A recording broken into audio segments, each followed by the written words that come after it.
আর্জেন্টিনার বুয়েনোস আইরেসের এক দরিদ্র বস্তি থেকে উঠে এসে ইতালির নেপলসের ঈশ্বর হয়ে ওঠা, আবার খ্যাতির চূড়া থেকে মাদকের অন্ধকার জগতে হারিয়ে যাওয়া, তার জীবন ছিল এক উত্তাল সমুদ্রের মতো, যেখানে সাফল্যের সর্বোচ্চ শিখরের পাশেই ছিল পতনের গভীর খাদ। তিনি ছিলেন উত্তরের স্বৈরাচারের বিরুদ্ধে বিদ্রোহের আগুন এবং বিশ্বের দেখা সবচেয়ে অনন্য এক প্রেমের গল্পের শুরু। নেপলস অনেক কিছুর জন্য পরিচিত, পিৎজা, রোম্যান্স, অপরাধ, সন্তদের প্রতি অবসেশনের মতো উদযাপন। এখানে সেন্ট জেনারো আছেন, স্যান ডিয়েগো আছেন। প্রথমজন দ্বিতীয় শতাব্দীর একজন সুন্দর ক্যাথলিক সন্ত এবং অন্যজন ফুটবলার দিয়াগো আর্মান্দো ম্যারাডোনা। নেপলসে তার অলৌকিক 7 বছর ছিল বিশৃঙ্খলা, আনন্দ, অতুলনীয় উল্লাস এবং মর্মপীড়াদায়ক দুঃখের মিশ্রণ। বলা যেতে পারে ক্রীড়া জগতের শীর্ষে তার বিপ্লবী উত্থান এবং করুণ পতন কেবল তার গল্প নয়, নেপলস শহরের হৃৎস্পন্দন ও আত্মাকেও ধারণ করে। ভিসুভিয়াসের দোরগোড়ায় সেরেন্টো উপসাগরের পাশে শান্তভাবে অবস্থিত নেপলস, এবং এর সৌন্দর্য বর্ণনা করা প্রায়শই কঠিন। এটি একটি অনন্য পরিবেশ, প্রাণবন্ত, দরিদ্র, অগোছালো, বিশৃঙ্খলায় পরিপূর্ণ, তবু রোম্যান্টিকভাবে সুন্দর এবং অবিস্মরণীয়। আপনি যখন নেপলসের মধ্য দিয়ে যাবেন, স্প্যানিশ কোয়ার্টারের কেন্দ্র থেকে স্ক্যাম্পিয়ার বস্তি পর্যন্ত, আপনি দেয়াল জুড়ে গ্রাফিতি, ধর্মীয় ধ্বংসাবশেষ এবং ম্যাডোনা ও শিশুর টাইলস দিয়ে ভরা প্রাণবন্ত সম্প্রদায় দেখতে পাবেন। আপনি গলিপথ দিয়ে ঘুরবেন, মাছ বিক্রেতাদের তাদের ধরা মাছ বিক্রি করতে শুনবেন এবং দরজার পাশে ও আবছা আলোযুক্ত উঠানে পাদ্রে পিওর আইকনিক মূর্তিও দেখতে পাবেন। তবে সবচেয়ে গুরুত্বপূর্ণভাবে আপনি শহরের একমাত্র সত্যিকারের সন্ত এবং নায়কের ছবি দেখতে পাবেন, দিয়াগো আর্মান্দো ম্যারাডোনা। বুয়েনোস আইরেসের দেয়ালে যেরকম লেখা, দারিদ্রতার কোনো ঈশ্বর নেই, ফুটবল হচ্ছে শোষিতের একমাত্র ঈশ্বর এবং তিনি একজন আর্জেন্টাইন। দিয়াগো ম্যারাডোনা আমাদের ফুটবল ঈশ্বর। ফুটবল মাঠে তিনি ছিলেন একাধারে কবি, শিল্পী এবং বিপ্লবী। তার বাঁ পায়ের জাদুতে সবুজ ঘাসে জন্ম নিত ঐশ্বরিক ছন্দ, বদলে যেত ম্যাচের ভাগ্য, আর লেখা হতো একটি শহরের নতুন ইতিহাস। তিনি দিয়াগো আর্মান্দো ম্যারাডোনা কেবল একজন খেলোয়াড় নন, বরং আবেগ, সংগ্রাম এবং বিতর্কের এক জীবন্ত মহাকাব্য। আর্জেন্টিনার বুয়েনোস আইরেসের এক দরিদ্র বস্তি থেকে উঠে এসে ইতালির নেপলসের ঈশ্বর হয়ে ওঠা, আবার খ্যাতির চূড়া থেকে মাদকের অন্ধকার জগতে হারিয়ে যাওয়া, তার জীবন ছিল এক উত্তাল সমুদ্রের মতো, যেখানে সাফল্যের সর্বোচ্চ শিখরের পাশেই ছিল পতনের গভীর খাদ। দারিদ্র থেকে জন্ম নেয়া এক যোদ্ধা। 1960 সালের অক্টোবরে বুয়েনোস আইরেসের ভিলা ফিওরিতো নামের গ্রামে দিয়াগো আর্মান্দো ম্যারাডোনার জন্ম। তার শৈশব কেটেছে চরম দারিদ্র এবং প্রতিকূলতার মধ্যে। তার বাবা ডন দিয়াগো কারখানায় কাজ করে 7 সন্তানের বিশাল পরিবার চালাতেন, আর তার মা দোনাতোতা নিজের খাবার সন্তানদের মুখে তুলে দিতেন এবং বলতেন, পেটে ব্যথা, প্রচণ্ড পেটে ব্যথা, খেতে পারছি না। এই সংগ্রামী শিশু ম্যারাডোনার মনে এক অদম্য জেদ তৈরি করে দিয়েছিল। তিনি বুঝেছিলেন পায়ের কাছে ফুটবলটাই হতে পারে তার পরিবারকে দারিদ্রতা থেকে মুক্তি দেওয়ার একমাত্র চাবিকাঠি। মাত্র 8 বছর বয়সে স্থানীয় ক্লাব আর্জেন্টিনোস জুনিয়র্সে যোগ দেওয়ার পর থেকেই তার অবিশ্বাস্য প্রতিভা সবার নজর কাড়ে। কিন্তু তার খর্বাকৃতি এবং পেশিবহুল গড়নের কারণে তাকে বয়সের তুলনায় বড় এবং বামনত্বের শিকার বলে অভিযুক্ত হতে হয়েছিল। প্রতিপক্ষের খেলোয়াড়দের বাবা মায়ের কাছে নোংরা, ইঁদুর, কালো ইত্যাদি বর্ণবাদী মন্তব্য শুনেও তিনি দমে যাননি, বরং মাঠেই তার জবাব দিতেন গোল করে। এই ঘৃণা এবং অপমানই তাকে আরো শক্তিশালী, অপ্রতিরোধ্য করে তুলেছিল। মাত্র 15 বছর বয়সেই তিনি পরিবারের প্রধান উপার্জনকারী হয়ে ওঠেন। 16তম জন্মদিনের আগেই আর্জেন্টিনার প্রথম বিভাগে খেলা সর্বকনিষ্ঠ খেলোয়াড় হওয়ার গৌরব অর্জন করেন। নেপলস, যেখানে ম্যারাডোনা ঈশ্বর হন 84 সালে। ইতালির দক্ষিণের শহর নেপলস তখন শিল্পোন্নত, উত্তরের তুরিন বা মিলানের কাছে অবহেলিত, দরিদ্র, অপরাধ জর্জরিত এক নগরী হিসেবে পরিচিত। ফুটবলেও তাদের পরিচয় ছিল দ্বিতীয় সারির দল হিসেবে। ঠিক সে সময় বার্সেলোনায় 2 বছরের তিক্ত অভিজ্ঞতা শেষে ম্যারাডোনা এমন এক আশ্রয় খুঁজছিলেন যেখানে তাকে নিছক খেলোয়াড় নয় ভাবা হবে, তার থেকেও বেশি কিছু ভাবা হবে পরিবারের মানুষ হিসেবে। ম্যারাডোনা শান্তি চাচ্ছিলেন।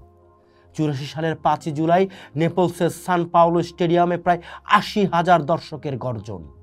ম্যারাডোনার অভিষেক, বিশ্ব রেকর্ড ট্রান্সফার ফিতে নেপোলিতে যোগ দেয়া এই আর্জেন্টাইন জাদুকর সেদিন স্টেজে উঠে বলেছিলেন, শুভ সন্ধ্যা হে নেপলসবাসী, আমি আপনাদেরই একজন হতে এসেছি, আমাকে জড়িয়ে ধরুন।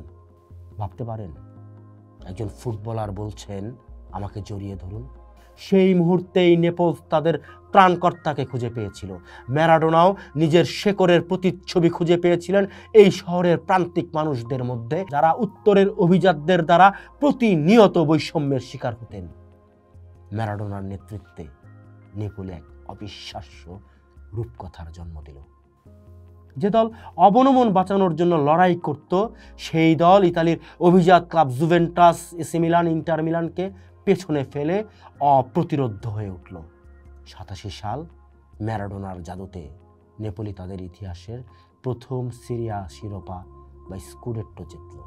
পুরো শহর মাসব্যাপী উৎসবে মেতে উঠল। শহরের কবরস্থানের বাইরে এক ব্যানারে লেখা হয়েছিল, তোমরা জানো না তোমরা কি পেয়েছো, তোমরা জানো না তোমরা কি হারিয়েছো। এই বার্তা উত্তরের শহরগুলোর জন্য। ম্যারাডোনা কেবল একজন খেলোয়াড় ছিলেন না, তিনি ছিলেন নেপলসের মুক্তিদাতা এবং পরিচয়ের প্রতীক, যিনি ফিরিয়ে দিয়েছিলেন নেপলসের জন্ম পরিচয়। তার নেতৃত্বে নেপোলি 89 সালে উয়েফা কাপ, 90 সালে দ্বিতীয়বারের মতো জিতল লীগ শিরোপা। শহরের মানুষ তাকে ঈশ্বরের আসনে বসিয়েছিল। তার ছবি যিশুর ছবির পাশে শোভা পেত, আর নবজাতকদের নাম রাখা হতো তিয়াগো। নেপোলিতে যোগ দেওয়ার আগে ও পরে ম্যারাডোনার জীবনের সবচেয়ে গৌরবোজ্জ্বল অধ্যায় ছিল 1986 সাল মেক্সিকো বিশ্বকাপ। সেবার আর্জেন্টিনা দলটিকে সাধারণ মানের বলা হলেও তাদের ছিল একজন ফুটবল ঈশ্বর। ম্যারাডোনা প্রায় একাই দলকে তার কাঁধে নিয়ে বিশ্বসেরার মঞ্চে পৌঁছে দেন। কোয়ার্টার ফাইনালে ইংল্যান্ডের বিপক্ষে ম্যাচ ফকল্যান্ড যুদ্ধের রাজনৈতিক উত্তাপে ঠাসা। সেই ম্যাচে ম্যারাডোনা 2টি গোল করেন, যা ফুটবল ইতিহাসের সবচেয়ে আলোচিত অধ্যায় হিসেবে রয়ে গেছে। প্রথম গোলটি ছিল হাত দিয়ে করা, যা হ্যান্ড অফ গড নামে পরিচিতি পায়। এটি ছিল অন্যায়ের বিরুদ্ধে এক প্রতীকী প্রতিশোধ। এর মাত্র কয়েক মিনিট পর তিনি প্রায় 60 গজ দূর থেকে 5 জন ইংলিশ খেলোয়াড় এবং গোলরক্ষক পিটার শিলটনকে কাটিয়ে যে গোলটি করেন, তা গোল অফ দ্য সেঞ্চুরি বা শতাব্দীর সেরা গোল হিসেবে স্বীকৃত। এই 2টি গোলই ছিল ম্যারাডোনার চরিত্রের প্রতিচ্ছবি। একদিকে তিনি বিদ্রোহী ও প্রতারক, অন্যদিকে তিনি ঐশ্বরিক প্রতিভার অধিকারী এক শিল্পী। ফাইনালে পশ্চিম জার্মানির বিপক্ষে তার বাড়ানো পাসেই বুরুচাগা জয় সূচক গোলটি করেন এবং আর্জেন্টিনা দ্বিতীয়বারের মতো বিশ্বকাপ জেতে। নেপলস ম্যারাডোনাকে ঈশ্বর বানিয়েছিল, কিন্তু এই খ্যাতি তার জন্য কাল হয়ে দাঁড়ায়।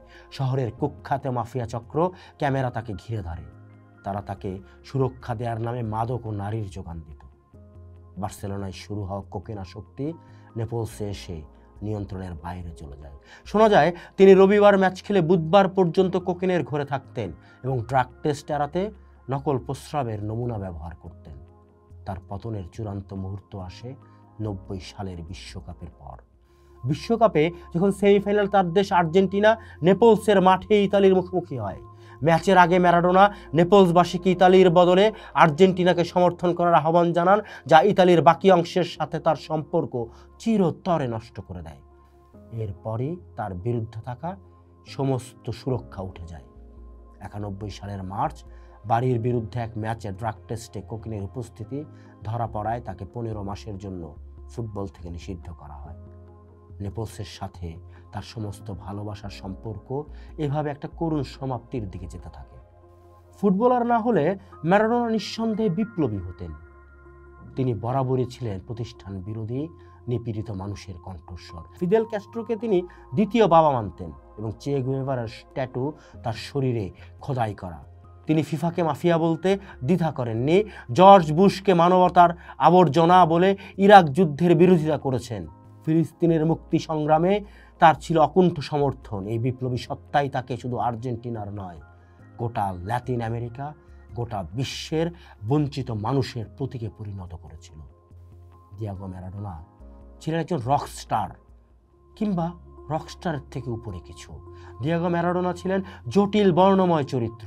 একদিকে তিনি ফুটবলের অবিসাংবাদিত রাজা, নেপলসের ত্রাণকর্তা, আর্জেন্টিনার জাতীয় বীর, অন্যদিকে তিনি এক বিপদগামী সন্তান, খ্যাতির চাপে হারিয়ে যাওয়া এক ট্র্যাজিক হিরো।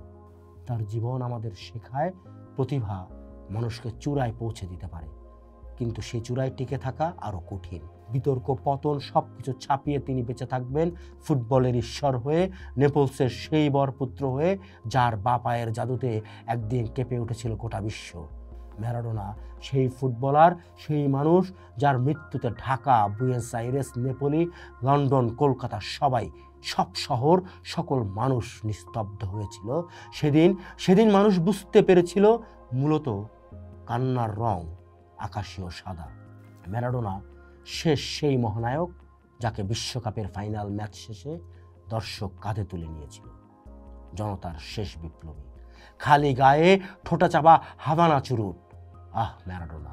পুরো মেক্সিকো আজটেক স্টেডিয়াম আর্জেন্টিনা করছিল। এদেশের একটি ছেলে সেদিন অবাক হয়ে দেখছিল তার বাবার চোখ চিকচিক করছে আনন্দে। সেদিন ফুটবল না বুঝলেও ছেলেটি বুঝেছিল ফুটবল মানে আর্জেন্টিনা, আর ম্যারাডোনা অন্য কিছু, স্রেফ অন্য কিছু, খেলার ঊর্ধ্বে অনেক বড় কিছু। তার 4 বছর পর ছেলেটি অল্প অল্প বুঝতে শিখেছে। বৃষ্টির দিন, অমানবিক গয়কোচিয়া নেপলস স্টেডিয়াম সেমিফাইনাল বিশ্বকাপ দেখল।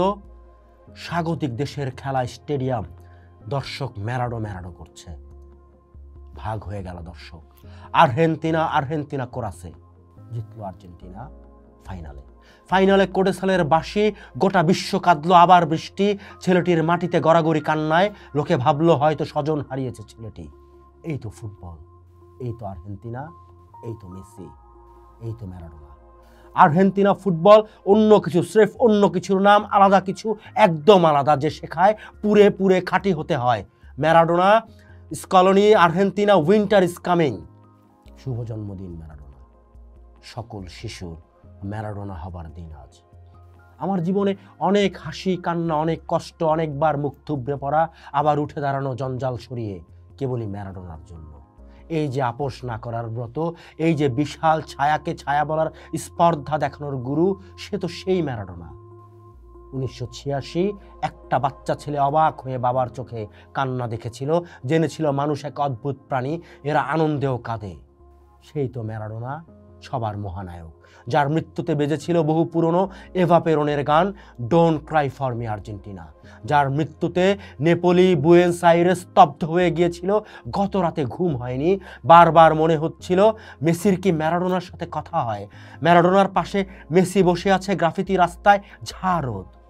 আজ 30 অক্টোবর, বর্ণিল সাজে বুয়েনোস আইরেসের সেই বস্তি, যে বস্তি থেকে ক্ষুধার সাথে, সন্ত্রাসের সাথে যুদ্ধ করে পলিথিন আর কাপড়ে মোড়ানো ফুটবল নিয়ে দৌড়ে বের হচ্ছেন ঈশ্বর, একজন ফুটবলের ঈশ্বর। আর বস্তির দেয়ালে লেখা আমি, হ্যাঁ আমি বিপ্লব। চে গুয়েভারা, ক্যাস্ট্রো আর ম্যারাডোনা পাশাপাশি চুরুট মুখে বিশ্বকে চ্যালেঞ্জ করে যে দেয়াল জানাচ্ছে, নিশ্চয়ই জানবে ঈশ্বর একজন আর্জেন্টাইন।